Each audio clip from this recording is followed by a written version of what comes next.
ভাত, যে খাবারটা একদিনও না খেয়ে আমরা থাকতে পারি না। যত মজাদার খাবার খাই না কেন, সারাদিনে ভাত না খেলে যেন আমাদের তৃপ্তিই আসে না।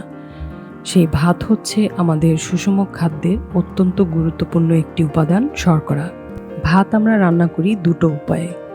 এক হচ্ছে ভাতের মাড় ফেলে এবং আরেকটা হচ্ছে ভাতের মাড় রেখে, অর্থাৎ মাড়সহ ভাত এবং মাড় ছাড়া ভাত। ভাতে যে সকল পুষ্টিগুণ রয়েছে, আমরা যদি ভাতের মাড় ফেলে রান্না করি তবে সেই সকল পুষ্টিগুণ থেকে আমরা বঞ্চিত হই।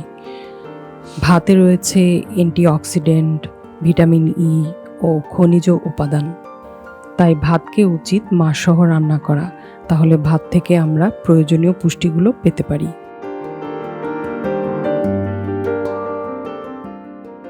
ভাত রান্না করতে গেলে অনেক সময় বেশি ফুটে যায়, সেক্ষেত্রে ভাত খেতে ভালো লাগে না। এই বেশি নরম হয়ে যাওয়া ভাতকে অনেকটাই ঠিক করা যায় যদি চুলা থেকে নামানোর আগে তাতে 1 চামচ সয়াবিন তেল দিয়ে চামচের সাহায্যে ভাতের সাথে মিশিয়ে তারপর চুলা থেকে নামানো হয়, তাহলে সেই নরম হয়ে যাওয়া ভাতটাকে অনেকটাই ঠিক করা সম্ভব হয়। তবে কতটা ঠিক করা সম্ভব সেটা নির্ভর করবে ভাত কতটা নরম হয়েছে সেটার উপর। এভাবে নরম হয়ে যাওয়া ভাতকে অনেকটাই ঠিক করা সম্ভব যদি নামানোর আগে 1 চামচ তেল দিয়ে তারপর চুলা থেকে ভাতটাকে নামাই। পোলাও রান্নাটা এক একজনের এক এক রকম হয়ে থাকে। এই পোলাওকে যদি বড় এবং লম্বা ভাব আনতে হয় তাহলে পোলাওকে পানি না শুকানো পর্যন্ত ঢেকে রান্না করতে হবে এবং পানি শুকিয়ে গেলে আবার অল্প আঁচে দমে দিতে হবে পোলাওকে। তাহলে পোলাও বড় আকারের হবে।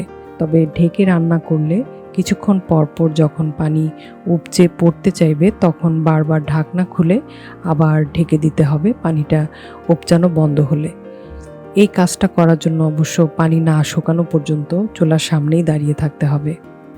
আর এভাবে ঢেকে রান্না করলে পোলাও অনেক বড় আকারের হবে এবং সাথে তুলতুলে ভাবটাও বজায় থাকবে।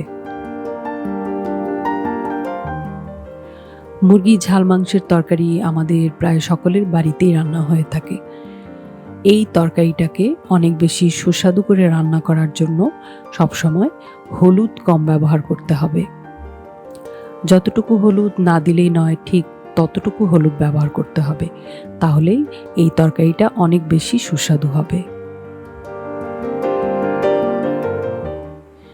বিরিয়ানি, মোরগ পোলাও, রেজালা কিংবা এই ধরনের কিছু রান্নায় আমরা টক দই ব্যবহার করি। কখনো হঠাৎ করে মনে হলো এই ধরনের কোনো একটা রান্না করব, কিন্তু সেই সময় দেখা গেল যে বাসায় টক দই নেই। টক দই আনতে যাবার মতন বাসায় কেউ নেই, কিংবা অনলাইনে অর্ডার করলেও সেটা আসতে মোটামুটি সময় লেগে যাবে। আর ঠিক তখনই এই সমস্যাটার সমাধান করা সম্ভব। সমাধানটা হচ্ছে দুধকে ঘন করে জাল দিয়ে নিতে হবে। এরপর সেই ঘন দুধটাকে চুলা থেকে নামিয়ে ঠান্ডা করে নিতে হবে এবং সেই ঠান্ডা দুধে লেবুর রস মিশিয়ে নাড়তে থাকতে হবে। এভাবে নাড়তে নাড়তে দুধটা অনেকটাই দইয়ের মতন হয়ে যাবে এবং সেই দইটাকে এই ধরনের রান্নাগুলোতে ব্যবহার করা যাবে। এই দইটা এমনিতে খাওয়ার মতন কোনো দই হবে না, কিন্তু রান্নায় ব্যবহার করার জন্য এটা একদমই উপযোগী একটা দই।